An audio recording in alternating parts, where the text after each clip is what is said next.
Hello everybody, I hope all of you are doing good. I am Deepika from Learno Hub, एक ऐसा free learning platform जहां पर आप पढ़ सकते हैं physics, chemistry, maths, biology and SST absolutely for free only at learnerhub.com।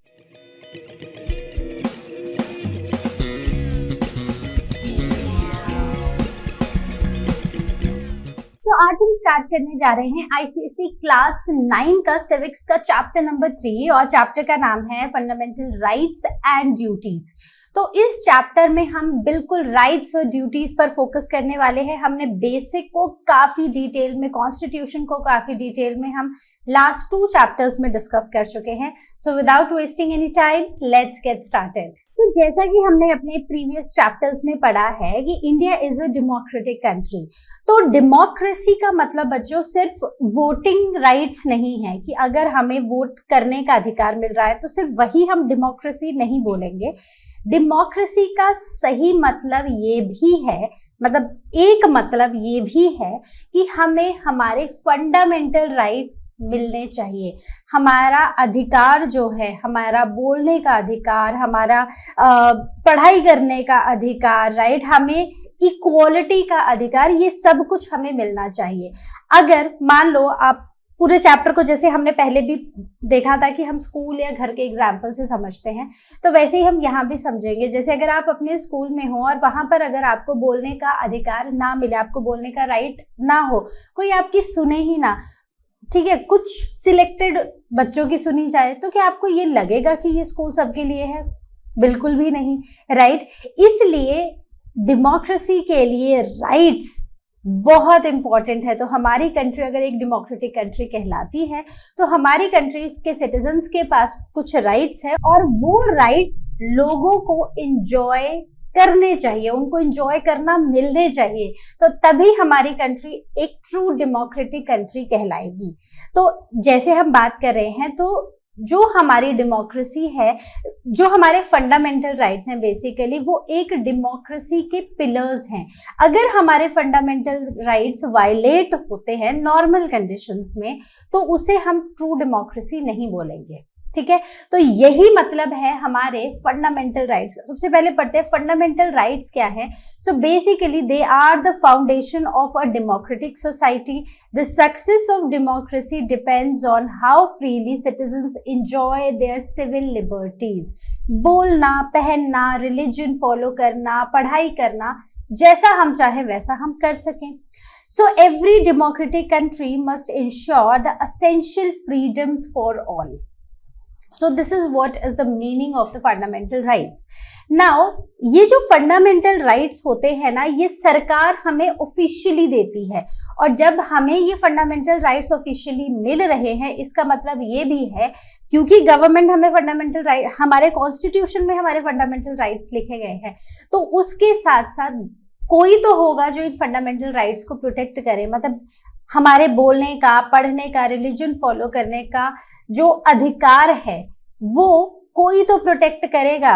अगर हम खुले में हमने दे दिए फंडामेंटल राइट्स, लेकिन अगर वो फंडामेंटल राइट्स फॉलो ही ना हो तो फिर फंडामेंटल राइट्स किस काम के, डेमोक्रेसी किस काम की। तो इसीलिए हमारे फंडामेंटल राइट्स को प्रोटेक्ट भी किया जाता है। तो हमारे राइट्स को प्रोटेक्ट करते हैं हमारे courts. So rights they are legally recognised claims of citizens guaranteed by the state. और ये सारे के सारे राइट्स हमारे लिखे गए हैं हमारे कॉन्स्टिट्यूशन के 3rd पार्ट में, ठीक है। अब जैसे अगर हम स्कूल के बारे में हमने पहले भी डिस्कस किया है, तो स्कूल की ना एक रूल बुक होती है जिसके हिसाब से स्कूल चलता है।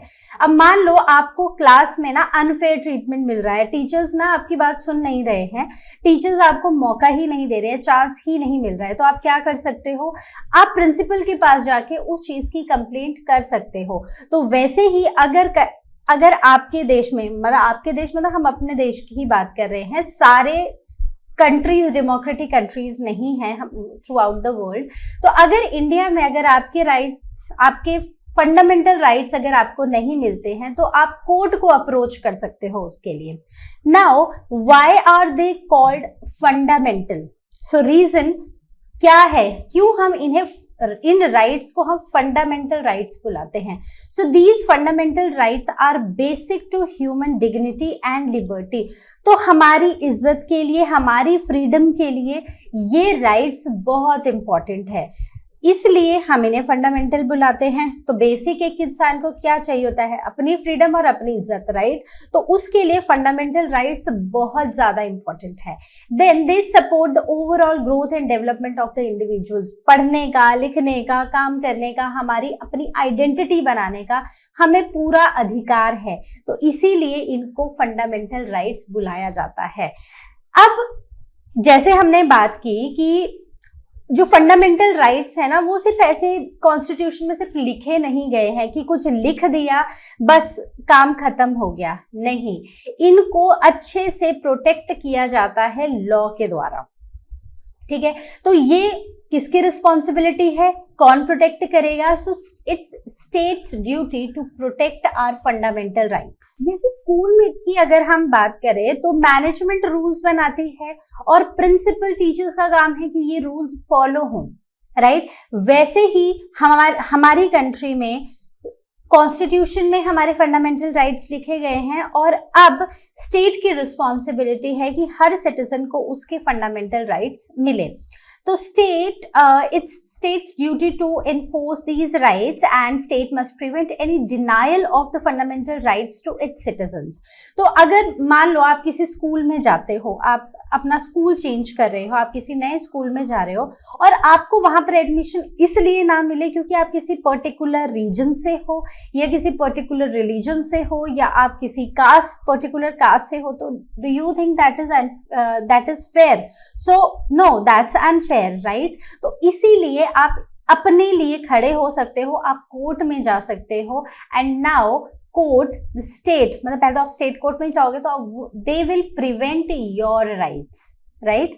ओके, तो इसके लिए ना एक बहुत ही अच्छा सा एग्जाम्पल है। अगर मान लो a child is denied admission due to caste, ठीक है? So he can seek justice under article 15 which is right to equality. It is not about right to education but it is equality. तो अगर आपको admission नहीं मिल रहा है तो आप right to equality that is written in article 15, उसके under जाके आप कोर्ट में आप कंप्लेन कर सकते हो कि भाई हमारे कॉन्स्टिट्यूशन में जब लिखा गया है तो who are you to deny admission, right? तो इसीलिए राइट्स देना काफी नहीं है कि बस राइट्स दे दिए, कॉन्स्टिट्यूशन में लिख दिए, बट राइट्स को प्रॉपर फॉलो करना और सिटीजन्स के राइट्स को प्रोटेक्ट करना बहुत इंपॉर्टेंट है। और कौन प्रोटेक्ट करेगा सिटीजन्स के राइट्स? स्टेट प्रोटेक्ट करेगी सिटीजन्स के rights. Okay, now the question comes, what are the sources of these fundamental rights? मतलब ये जो fundamental rights हैं ये कहाँ से आए हैं, किसने लिखे, कब लिखे, क्यों लिखे, कैसे लिखे, राइट? तो ये जो फ्रेमर्स थे इंडियन कॉन्स्टिट्यूशन के, दे Drew ideas from the international charters and historic documents.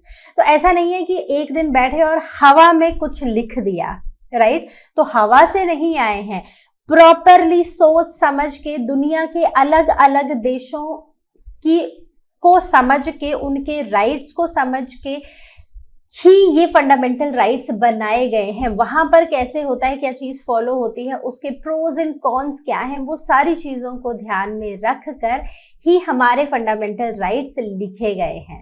अब जैसे हम बात कर रहे थे कि हमारे जो कंट्री के फंडामेंटल राइट्स है ना, वो ऐसे हवा में तो नहीं आए हैं। तो हमने क्या किया है कि दुनिया के बेस्ट जहां पर भी फंडामेंटल राइट्स थे, कहां पर कैसे फॉलो हो रहे हैं, कैसे उनको रिस्पेक्ट दी जा रही है, उसके बेसिस पर हमारी कंट्री के फंडामेंटल राइट्स को लिखा गया है।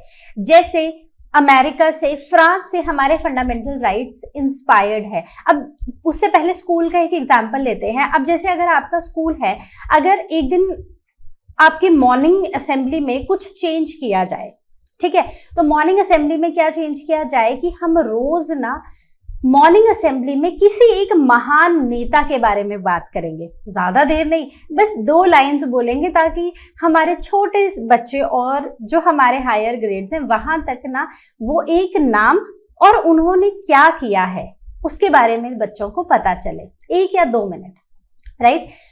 अब एक दिन आपके प्रिंसिपल ये अनाउंस करें कि हमने ये चीज ली है से किसी चंडीगढ़ के बहुत ही प्रेस्टिजियस स्कूल से, जहां के बच्चे बहुत अच्छा कर रहे हैं, जो one of the best schools in the country है।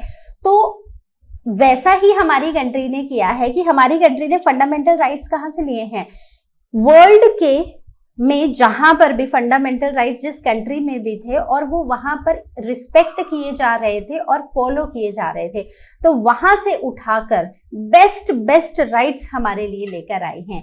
तो जैसे कि मैंने बात की, so these are inspired from France and America, right? So the Declaration of Rights of Man and Citizens from the Revolutionary France, तो जैसे लिबर्टी, फ्रेटर्निटी एंड इक्वालिटी, तो ये कहाँ से आए हैं? ये फ्रांस के कॉन्स्टिट्यूशन से आए हैं।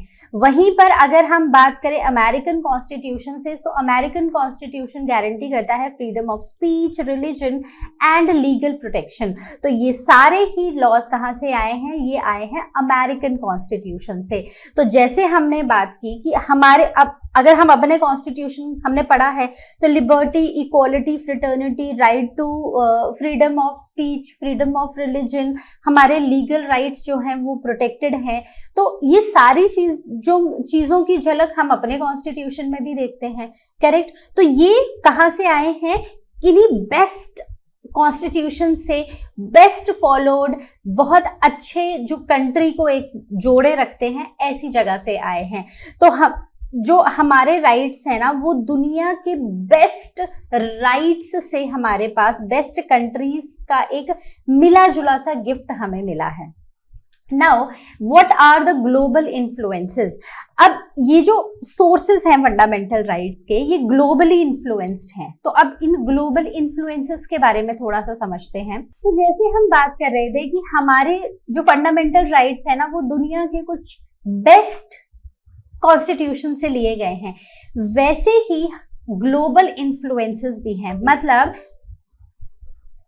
ग्लोबल इन्फ्लुएंसेस भी हैं, मतलब कि यूनाइटेड नेशन ने 1948 में कुछ एक डॉक्यूमेंट निकाला जिसे उसने बोला universal declaration of human rights, which is UDHR। ठीक है, तो ये जो universal declaration of human rights था, ये किसी एक रीजन, कंट्री के लिए नहीं था, ये यूनिवर्सली सभी लोगों के लिए था, जिसमें ये लिखा था, जिसमें ये बोला गया था कि थ्रू आउट द वर्ल्ड लोगों को रिस्पेक्ट मिलनी चाहिए, लोगों को फ्रीडम मिलनी चाहिए, और ताकि इंसानियत through out the world, humanity जिंदा रहे। तो ये उनका इसलिए उन्होंने ये पूरा universal declaration of human rights पर ये पूरा डॉक्यूमेंट उन्होंने जारी किया था। अब कॉन्स्टिट्यूशन जो है ना, वो भी the constitution of various countries also contribute to valuable principles. तो अब जैसे अगर हम स्कूल की बात करते हैं, स्कूल में कॉमन रूल बुक होती है जिसमें सीधी सी बात है कि सब बच्चे इक्वली ट्रीट किए जाएंगे और कोई रैगिंग, कोई बुलिंग स्कूल में नहीं होगी। तो वैसे ही एक common rule book through out the world क्या है? That is the universal declaration of human rights. तो जहां पर हमने कुछ कंट्रीज से कुछ चीजें ली हैं, वहीं पर हमने UDHR, that is universal declaration of human rights, से भी कुछ चीजें अडॉप्ट की हैं। अब हम इसको ना एक थोड़े से रियल लाइफ एग्जाम्पल से जोड़ते हैं। जैसे कि इंडिया में फ्रीडम ऑफ स्पीच है, राइट? तो ये हमारे आर्टिकल 19 में लिखा गया है। तो यूएस में भी फर्स्ट अमेंडमेंट में they protect the free speech, highlighting the global trend towards the civil liberties. अब जैसे हमारे आर्टिकल 19 में लिखा है that we have this freedom of speech, right? अब क्लियरली ये जो है ना, ये यूएस के फर्स्ट अमेंडमेंट में भी लिखा गया है। और अगर हम इसको देखें तो दुनिया में जितने भी सिविलाइज्ड कंट्रीज हैं, जितने भी सिविलाइज्ड नेशंस हैं, हम ये बोल सकते हैं, उन सब में फ्रीडम ऑफ स्पीच को बहुत ज्यादा वैल्यू किया जाता है। तो अगर हम हमारे देश की बात करें तो जो फंडामेंटल राइट्स है ना, वो दुनिया भर के एक्सपीरियंसेस का रिजल्ट है। और इवन ये भी कहना गलत नहीं होगा कि हमारे जो फंडामेंटल राइट्स हैं वो दुनिया के फंडामेंटल राइट्स के रिजल्ट है और उन सब का एक बेस्ट वर्जन है। तो अब हम बात करते हैं the reason for inclusion of fundamental rights. तो हमें ना फंडामेंटल राइट्स को अपने कॉन्स्टिट्यूशन में इंक्लूड करने की जरूरत क्या थी? So why fundamentals were needed in India? तो अगर हम इंडिया की बात करें तो पहली चीज, जब हम इंडिया की बात करते हैं तो हमारे दिमाग में पहला वर्ड क्या आ जाना चाहिए? That is diversity. India is a diverse country. यहाँ पर ना बहुत सारे अलग अलग तरह के लोग रहते हैं, ठीक है। कई लोग हैं जो मेजॉरिटी में हैं, कई लोग माइनॉरिटी में हैं। We have scheduled caste, scheduled tribes, और वैसे बहुत सारी माइनॉरिटीज भी हैं, कुछ बैकवर्ड क्लासेस भी हैं। तो सबको इनकी बराबर की जरूरत है। तो अब जैसे अगर हम स्कूल की बात करें तो स्कूल में क्या होता है कि अगर स्कूल में टॉपर्स भी होते हैं, स्कूल में मीडियम पेस लर्नर्स बच्चे भी होते हैं, स्लो लर्नर बच्चे भी होते हैं, स्लो पेस्ड बच्चे भी होते हैं।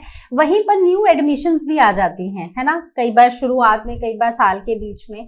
तो ताकि सबको इक्वल राइट्स मिले, ऐसा ना हो कि सारी फैसिलिटीज हम सिर्फ टॉपर्स को दे दे। तो क्या ये सही होगा बाकी सब बच्चों के लिए? नहीं। कई तो ऐसे हैं अपनी अपनी स्पीड से पढ़ते हैं बच्चे, राइट। कई ऐसे हैं जो अभी आए हैं, वो तो अभी खुद को प्रूव भी नहीं कर पाए हैं। तो it is not fair with other children. इसीलिए एक प्रॉपर रूल बुक में सबको इक्वालिटी देने का एक राइट होता, सबकी इक्वालिटी, सब इक्वल हो, ये सब बच्चों का राइट होता है।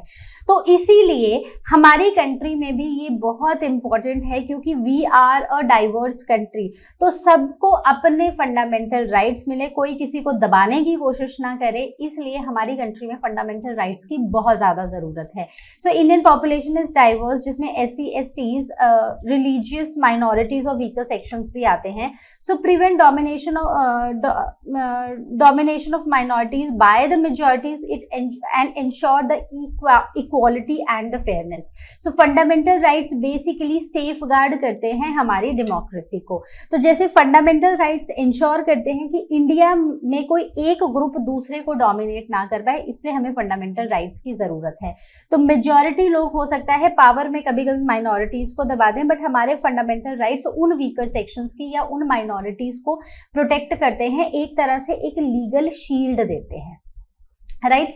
अच्छा, अब बात करते हैं हिस्टोरिक फाउंडेशन की, which is the objective resolution of 1946। तो अब ये है क्या? ठीक है, बहुत अलग सा वर्ड हमें आज पढ़ने को मिल रहा है, तो लेट अस अंडरस्टैंड कि ये है क्या। तो जैसे एक स्ट्रॉन्ग बिल्डिंग के पीछे एक स्ट्रॉन्ग फाउंडेशन होती है ना, वैसे ही हमारे फंडामेंटल राइट्स के पीछे भी एक स्ट्रॉन्ग फाउंडेशन थी, और उसका नाम है ऑब्जेक्टिव रेजोल्यूशन, जो 1946 में आया था। तो हुआ क्या था, ये 13 दिसंबर 1946 को पंडित जवाहरलाल नेहरू जी ने दिया था, और उन्होंने कॉन्स्टिट्यूएंट असेंबली में बेसिकली ये रखा था। तो जैसे स्कूल बनने से पहले जो मैनेजमेंट होती है, जो ट्रस्टीज होते हैं, वो एक प्रॉपर स्कूल का एक प्रॉपर फाउंडेशन बनाते हैं। स्कूल कैसा होगा, स्कूल में बच्चों को कैसे ट्रीट किया जाएगा, स्कूल में हम बच्चों को पढ़ाई के सिवा और क्या क्या कराएंगे, कैसे उन सब चीज़ों के बारे में हम के ऊपर हम फोकस करेंगे। तो ये एक तरह से एक विजन होता है हर स्कूल का, राइट। वैसे ही हमारी कंट्री का कॉन्स्टिट्यूशन जब बन रहा था तो उसके पीछे भी एक विजन था, and that was objective resolution, ठीक है। तो इसमें डिक्लेयर किया गया कि जो हमारी कंट्री है, it will be sovereign, democratic and Republic, ठीक है। It will promise equality, justice and freedom for all the citizens. और इसी विजन ने हमारे फंडामेंटल राइट्स का बेस तैयार किया, ठीक है। तो जब कॉन्स्टिट्यूशन लिखा जा रहा था तो वहां पर लोगों को ये समझना, ये लिखना भी जरूरी मिला कि जो हमारे लोग हैं उनके राइट्स क्या हैं, बेसिक राइट्स क्या हैं, वो भी क्लियरली मेंशन हो जाने चाहिए। तो इसी ऑब्जेक्टिव रेजोल्यूशन ने, जो पंडित जवाहरलाल नेहरू जी ने 13 दिसंबर 1946 को दिया था, तो इन्हीं के इस ऑब्जेक्टिव रेजोल्यूशन ने एक बेस तैयार कर दिया था हमारे फंडामेंटल राइट्स का। तो ऑब्जेक्टिव रेजोल्यूशन एक तरह से हम बोल सकते हैं एक ब्लूप्रिंट रहा है हमारे फंडामेंटल राइट्स के लिए। Now the reasons for the inclusion of fundamental rights में अब हम पढ़ेंगे Harold Laski's view. He was a political scientist, ठीक है। तो जो ये काफी मशहूर, काफी फेमस पॉलिटिकल थिंकर थे, उन्होंने ना एक बहुत ही सिंपल सी बात बोली, और बात क्या थी, no individual can attain their best without rights. अगर एक इंडिविजुअल के पास उसके राइट्स ही नहीं है, बोलने का, लिखने का, कहने का, पढ़ने का, तो वो अपनी लाइफ में फुल पोटेंशियल का यूज हो ही नहीं सकता और वो अपनी लाइफ में अचीव कर ही नहीं पाएगा।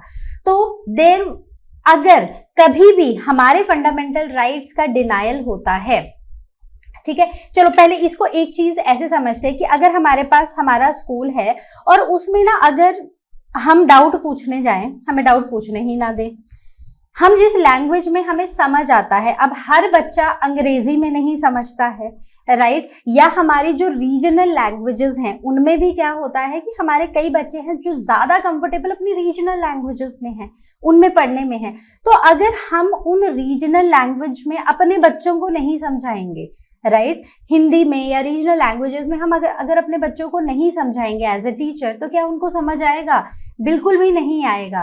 तो ये एक तरह से डिनायल है उनके फंडामेंटल राइट्स का, हम ये बोल सकते हैं। तो क्या होता है जब डिनायल होता है फंडामेंटल राइट्स का, या फिर हाँ इन राइट्स का डिनायल होता है, तो सबसे पहले सोशल अनरेस्ट हो जाता है। जैसे कि अगर स्कूल में किसी एक ग्रुप की बात मानी जाएगी, दूसरे की नहीं मानी जाएगी, तो ये ग्रुप्स के बीच में फिर लड़ाइयां नहीं शुरू हो जाएंगी। वैसे स्कूल में ग्रुप्स होने नहीं चाहिए, लेकिन अगर बन जाते हैं तो एक सोशल अनरेस्ट देखा जा सकता है।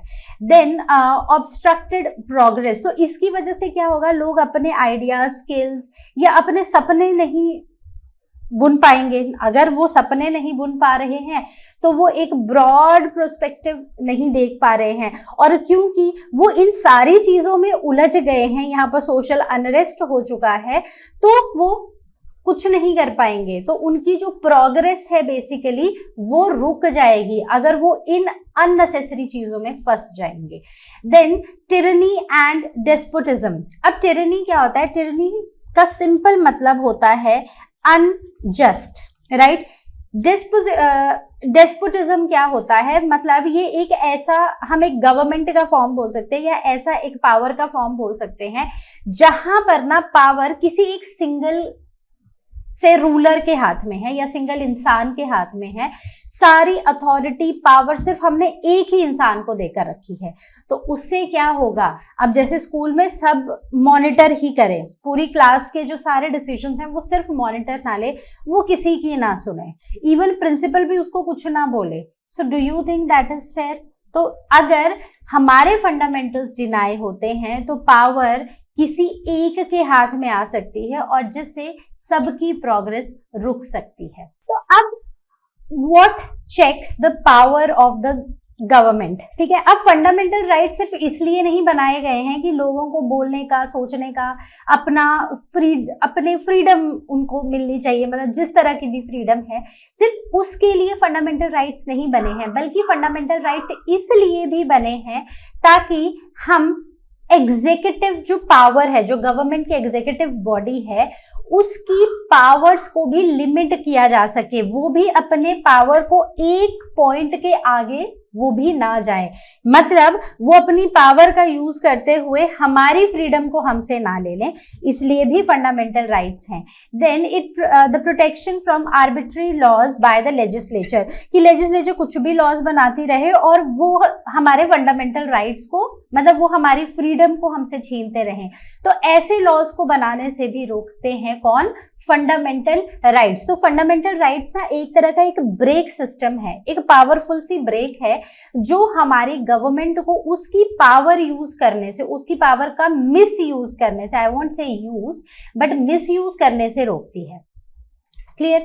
Now there are some important things, some important links जो हमें पता होने चाहिए related to the fundamental rights. तो अब कुछ इंपॉर्टेंट रिमाइंडर्स हम सब के लिए क्या है कि राइट्स जो है ना ये काफी इंपॉर्टेंट है। जब हम अपने फंडामेंटल राइट्स के बारे में पढ़ रहे हैं, समझ रहे हैं, तो हमें ये भी समझना है ना कि जो हमारे राइट्स है ना वो सिर्फ तब तक वैलिड है जब तक हम किसी और को परेशान नहीं कर रहे हैं। मतलब कि जब तक हम किसी और के राइट्स को वायलेट नहीं कर रहे हैं तो तब तक ही हमारे फंडामेंटल राइट्स वैलिड है। अब जैसे वो होता है ना कि डेमोक्रेसी में फ्रीडम और रिस्पॉन्सिबिलिटीज तो मतलब फ्रीडम भी है हमारे पास, लेकिन फ्रीडम के साथ साथ हमारे पास कुछ रिस्पॉन्सिबिलिटीज भी हैं।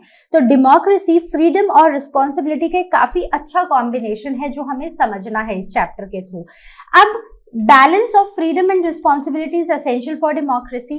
अब ऐसा मान लेते हैं कि आप ना स्कूल में कोई एक ऐसी चीज हो रही है जिससे आप परेशान हो, आपको लगता है कि नहीं as a student I should raise my voice against this, ठीक है, आप प्रोटेस्ट करना चाहते हो। अब आप क्या करो कि प्रोटेस्ट के चक्कर में स्कूल में अपना एक ग्रुप बनाओ और शोर मचाना शुरू कर दो, जोर जोर से प्रोटेस्ट करना शुरू कर दो, या फिर आप क्लासेस के बीच में प्रोटेस्ट करना शुरू कर दो, आप टीचर्स को पढ़ाने ना दो, या आप स्कूल की प्रॉपर्टी को डिस्ट्रॉय करना शुरू कर दो। So that is what you are doing. So now आपको आपके फंडामेंटल राइट्स नहीं मिलेंगे। So there is a limit, ताकि आप भी अपने फंडामेंटल राइट्स को मिसयूज ना करो।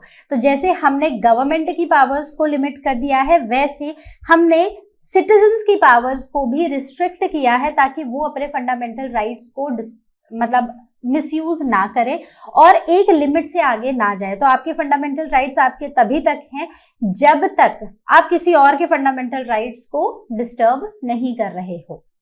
बात क्लियर हुई? तो अब एक इसका रियल लाइफ कनेक्शन देखते हैं। जैसे राइट टू प्रोटेस्ट पीसफुली, तो आर्टिकल 19 में हमें ये अलाउ किया गया है कि हम किसी चीज के अगेंस्ट वॉइस को रेज कर सकते हैं, लेकिन रोड्स को ब्लॉक करना, पब्लिक प्रॉपर्टी को डैमेज करना औरों के राइट्स को वायलेट करने जैसा होता है।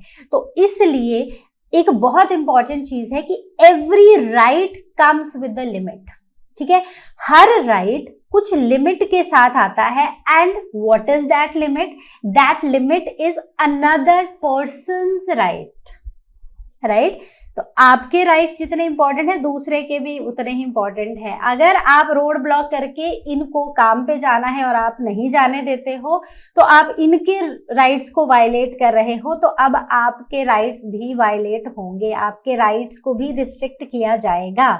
अब बात समझिए।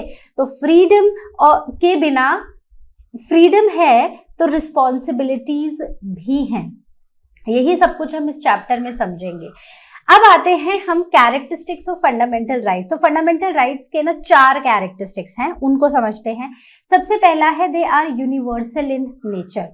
यूनिवर्सल इन नेचर मतलब सबके लिए बराबर है वो। तो ये कुछ राइट्स हैं जो सबको मिलते हैं। So they apply to every citizen regardless of caste, creed, religion, sex and background. तो ये क्या प्रमोट करता है? It promotes equality and inclusiveness in the Indian society. तो मैं चाहे कहीं से भी हूँ, मैं कोई भी हूँ, मेरे पास अपने राइट्स, मेरे राइट्स प्रोटेक्टेड हैं। मेरे पास जितने बाकी सिटीजन्स जो है हमारे इंडिया के, बाकी इंडियन सिटीजन के राइट्स है, इक्वल मेरे राइट्स भी हैं, राइट। तो जैसे कोई विमेन है, कोई ट्राइबल मैन है, या फिर कोई डिफरेंटली एबल्ड स्टूडेंट है, सबके राइट्स इक्वल है और वो राइट्स प्रोटेक्टेड है। बात क्लियर हुई? अब जैसे अगर आप स्कूल में आपको आपकी टीचर बोले कि आप लाइब्रेरी को एक्सेस नहीं कर सकते क्योंकि आपके एग्जाम्स में मार्क्स कम आए हैं, लाइब्रेरी को सिर्फ वही एक्सेस कर सकते हैं जिनके मार्क्स 80% से ज्यादा ही आते हैं, तो do you think that's fair? No, आपके टीचर आपको नहीं रोक सकते, right. So this is the first characteristic. Second is justiciable. तो अगर आपके राइट्स वायलेट होते हैं तो आप कोर्ट में जा सकते हो। So rights are enforceable by the court of law. तो अगर वायलेट होते हैं तो कोई भी जुडिशरी की हेल्प ले सकता है, और हम जो कोर्ट्स हैं they declare the law invalid if they violate the fundamental rights, ठीक है। तो जो भी लॉ बना है, अगर कोई ऐसा लॉ बन जाता है जिससे हमारे कंट्री के जो सिटीजन्स हैं उनके फंडामेंटल राइट्स वायलेट हो रहे हैं, तो उस लॉ को भी इनवैलिड कोर्ट कर सकता है, ठीक है। जैसे अगर आपको इक्वल पार्टिसिपेट करने का मौका नहीं मिल रहा है क्लास में किसी भी चीज में, जैसे एनुअल डे में आपके टीचर बोलते हैं कि आपसे नहीं हो पाएगा, आप मत करो, राइट, तो वो सही नहीं है। आप प्रिंसिपल को अप्रोच कर सकते हो कि मुझे इक्वल अपॉर्चुनिटी नहीं मिल रही है।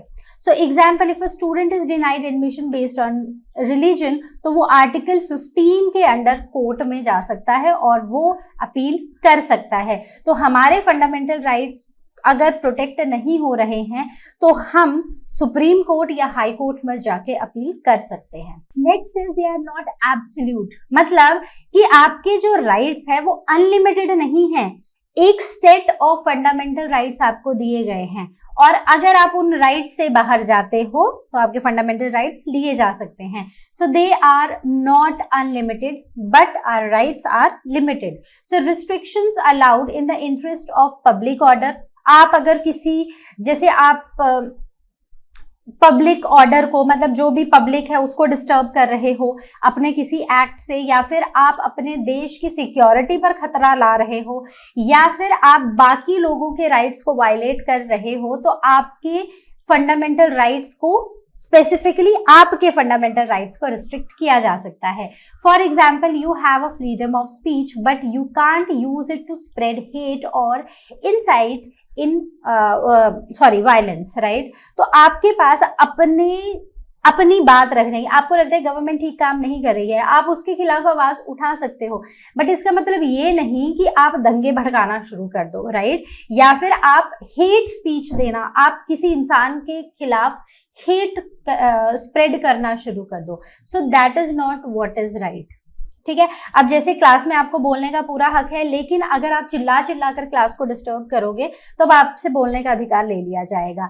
अगर आपको फ्री ड्रेस पहनना पसंद है, मतलब कुछ भी पहन के स्कूल चले गए, so that's not right, right. School का एक सेट पैटर्न है जहां पर सब बच्चे यूनिफॉर्म में आते हैं, सिर्फ अपने बर्थडे वाले दिन वो किसी भी और कलरफुल ड्रेस में आ सकते हैं, तो उतना ही राइट आपके पास है जितना बाकी बच्चों के पास है। So now the fourth characteristic of fundamental right is suspendable during emergency। तो अगर हमारी कंट्री में वॉर लाइक सिचुएशन या कोई इंटरनल थ्रेट आ जाता है तो उस टाइम पर हम अपनी जो लोगों के फंडामेंटल राइट्स हैं उनको टेम्परेरीली हम उनको सस्पेंड कर सकते हैं, मतलब टेम्परेरीली हम उनको उनके फंडामेंटल राइट्स उनसे लिए जा सकते हैं। So during national emergencies right can be temporarily suspended only by parliament and decisions are subject to judicial review, ठीक है।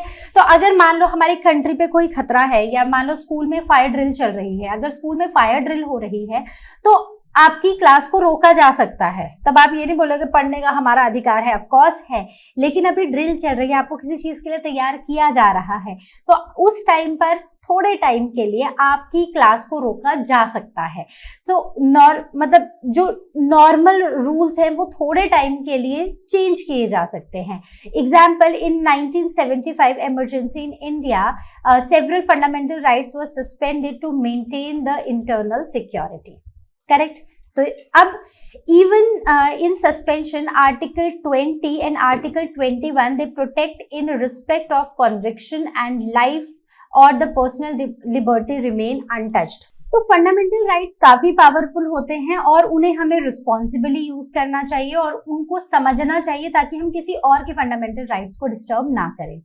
तो अब जैसे हम बात करते हैं आर्टिकल 20 और आर्टिकल 21, अगर कोई भी नेशनल इमरजेंसी भी आ जाती है उस टाइम पर ये दो पिलर्स हैं जो बिल्कुल नहीं हिलते हैं, दैट इज, और कोई इनको टच भी नहीं कर सकता, which is article 20 and article 21। So article 20 is protection in criminal cases, right. So it is protection in criminal cases, right? और आर्टिकल 21 हमें देता है right to life and personal liberty, right. तो जैसे हम फायर ड्रिल की बात कर रहे थे स्कूल में, अगर फायर ड्रिल हो रही है, सब कुछ इंपॉर्टेंट है, राइट, उस टाइम आपकी क्लासेस भी सस्पेंड की जा सकती हैं, लेकिन सबसे ऊपर जो आता है वो आता है आपकी सिक्योरिटी, आपकी सेफ्टी, जिसके साथ कोई कॉम्प्रोमाइज नहीं किया जाएगा। तो वैसे ही आर्टिकल 20 और आर्टिकल 21 में इमरजेंसी के टाइम पर भी इनको प्रोटेक्ट किया जाता है, और किसी भी तरह का मतलब अनफेयर पनिशमेंट का खतरा या जान का खतरा हो तो आपको उन चीजों से प्रोटेक्ट किया जाएगा, राइट। इमरजेंसी सब कुछ रोक सकती है, लेकिन आपका जीने का अधिकार और आपको इंसानियत का अधिकार, न्याय का अधिकार, वो सब कुछ नहीं लिया जा सकता। तो अब हम आते हैं अपनी list of fundamental rights in the Indian constitution. तो अगर हम फंडामेंटल राइट्स की बात करें तो हमारे ओरिजिनली हमारे 7 राइट्स जो थे वो हमारे कॉन्स्टिट्यूशन में लिखे गए थे। कौन कौन से थे? Right to equality, right to freedom, right against exploitation, right to freedom of religion, cultural and educational rights, right to property and right to constitutional remedies. अब देखो, सबके बारे में हमने अलग अलग से पढ़ना ही है, तो यहाँ पर मैं आपको किसी के बारे में कुछ नहीं बता रही हूँ, बेसिक आप नाम से समझ जाओ, ठीक है। अब इनमें से राइट टू प्रॉपर्टी एक ऐसा राइट था जो अब रिमूव कर दिया गया है, ठीक है। अब हमने देखा है कि हमारा जो कॉन्स्टिट्यूशन है ना वो इवॉल्विंग है, विद टाइम वो चेंज हो रहा है, तो हमें विद टाइम ये लगा कि right to property is not needed to be a fundamental right, तो इसलिए उसको हटा दिया, ठीक है। तो सब फंडामेंटल राइट्स अब जितने भी यहाँ पर लिखे ना सारे परमानेंट नहीं है, टाइम के साथ कुछ चीजें बदलने की जरूरत है, तो इसलिए यहाँ पर फंडामेंटल राइट्स में भी कुछ चेंजेस किए गए हैं। तो पहले मतलब फंडामेंटल राइट होता था राइट टू प्रॉपर्टी, लेकिन बाद में 44th अमेंडमेंट एक्ट जो 1978 में आया था उसके तहत इस एक्ट को हटा दिया गया था, तो it is now a legal right, लेकिन फंडामेंटल राइट नहीं है, राइट। तो ये right to property fundamental right ना होके अब ये हमारा एक लीगल राइट है। अगर आपके साथ कहीं पर अनफेयर ट्रीटमेंट होती है तो आप कोर्ट जा सकते हो, कोर्ट में अपील कर सकते हो, लेकिन as a legal right, not as a fundamental right. Okay, next is, अब यहाँ पर कुछ एडिशंस भी हुई। अब क्या हुआ कि 86th अमेंडमेंट एक्ट में, देखो 44th जब अमेंडमेंट एक्ट हुआ तो हमारे पास सिर्फ 7 ही फंडामेंटल राइट रह गए, लेकिन 86th अमेंडमेंट एक्ट में जो 2002 में आया था उसमें आर्टिकल 21 के under right to education act लाया गया। So do you think this is important? Yes, I am totally in favour of this, because right to education, पढ़ने का अधिकार हर बच्चे को है। So it provides free and compulsory education from children 6 to 14 years of age, और ये 1 अप्रैल 2010 में आया था, मतलब इसको ऐड यहाँ किया गया, और ये फाइनली कब आया? It came into force on 1 अप्रैल 2010।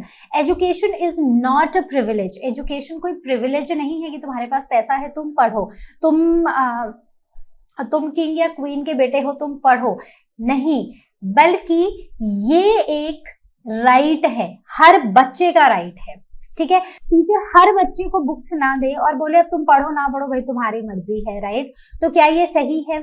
ठीक है, बुक्स दे दो ना दो जो भी करो, तो ये कहीं सही नहीं है। तो हमारी कंट्री के लिए, या फिर मैं ये बोलती हूँ कि हर कंट्री के लिए, अगर हमारी कंट्री के बच्चे पढ़ेंगे तो हमारी कंट्री को एक स्ट्रॉन्ग फाउंडेशन मिलेगा। तो इट इज वेरी इंपॉर्टेंट कि हमारा कॉन्स्टिट्यूशन इस राइट को एक चॉइस ना लेके इसे कंपल्सरी राइट करे, so free and compulsory education to all the children.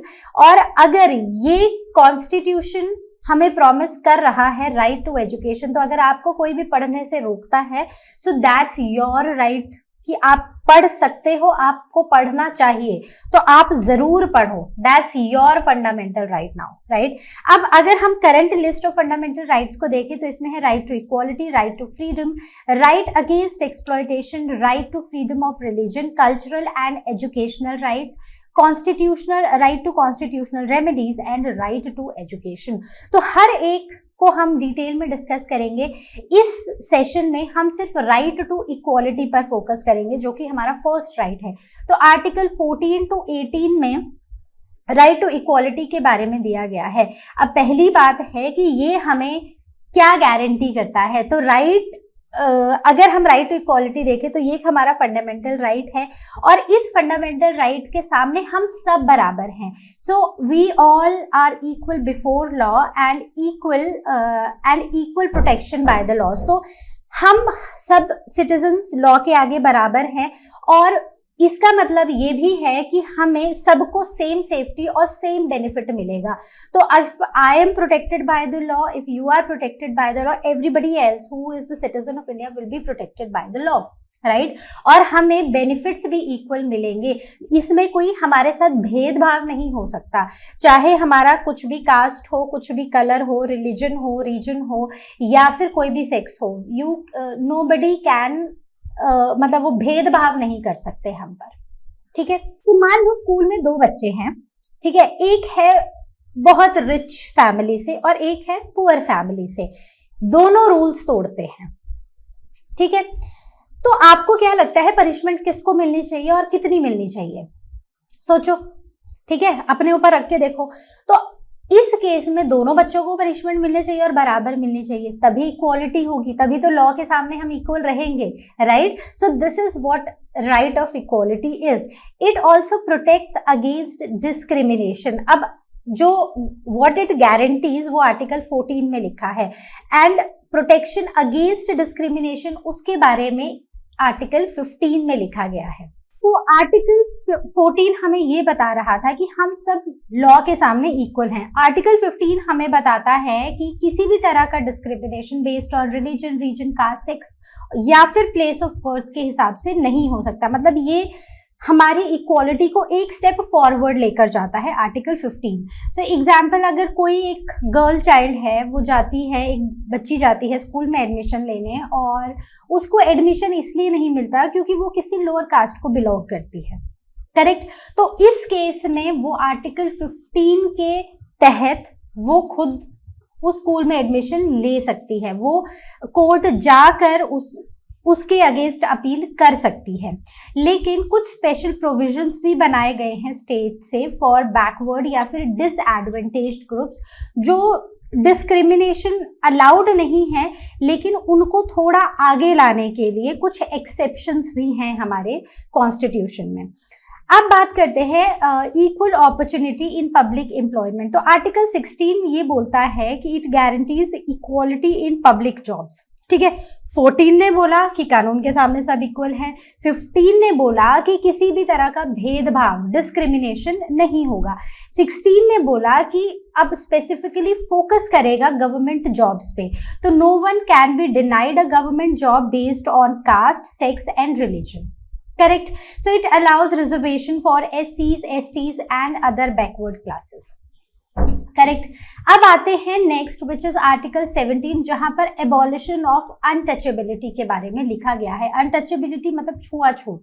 तो आर्टिकल 17 हमें ये बोलता है declares untouchability illegal and punishable. तो मान लो कोई मंदिर में जा रहा है और किसी को मंदिर में इसलिए नहीं जाने दे रहा है क्योंकि वो किसी बैकवर्ड क्लास से है.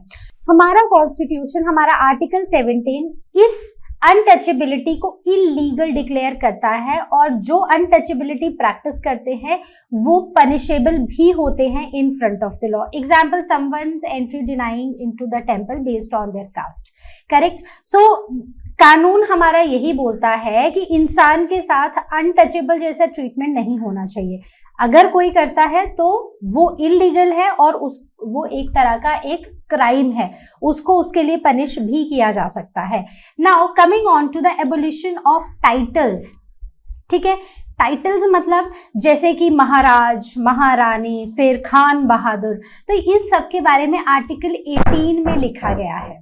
तो अब जैसे क्लास में ऐसा हो कि एक बच्ची है, उसको क्वीन ऑफ द क्लास का टाइटल दे दिया जाए, तो आप बताओ आपकी क्लास में एक क्वीन ऑफ द क्लास बना दिया है किसी को, तो क्या आपको इक्वालिटी फील हो रही है उस क्लास में? बिल्कुल भी नहीं होगी, राइट. तो एग्जैक्टली हमारा आर्टिकल 18 यही बोलता है कि किसी को भी टाइटल सिर्फ फेवरेटिज्म के बेसिस पर नहीं दिए जाने चाहिए कि वो बच्ची टीचर की फेवरेट है तो उसको क्वीन ऑफ द क्लास दे दिया गया. So that's not right, correct.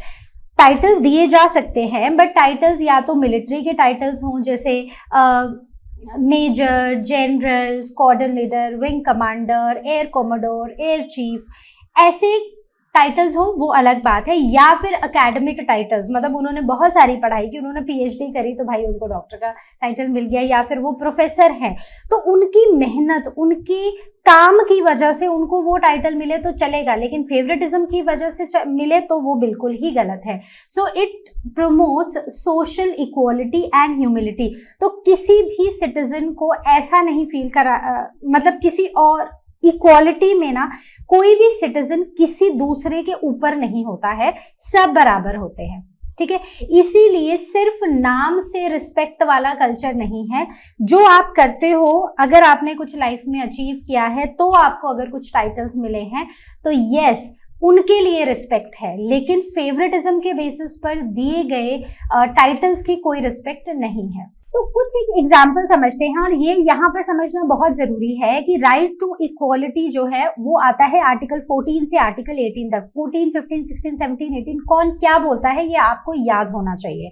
तो सबसे पहले अगर हम एक एग्जाम्पल की बात कर रहे थे, तो अगर हम ये मानते हैं कि एक विमेन है, उसको उसकी जॉब में इसलिए प्रमोशन नहीं मिल रहा है क्योंकि वो किसी रिलीजन को बिलोंग करती है, तो ये बिल्कुल ही अनजस्ट है, और इसके लिए वो आर्टिकल 16 के तहत वो जा सकती है कोर्ट में। तो हमने आर्टिकल 16 में क्या पढ़ा था कि लोगों को पब्लिक जॉब्स में या फिर गवर्नमेंट जॉब्स में प्रमोशन मिलता है, राइट, और ये प्रमोशन कोई डिनाई नहीं कर सकता based on their cast, religion, colour और सेक्स।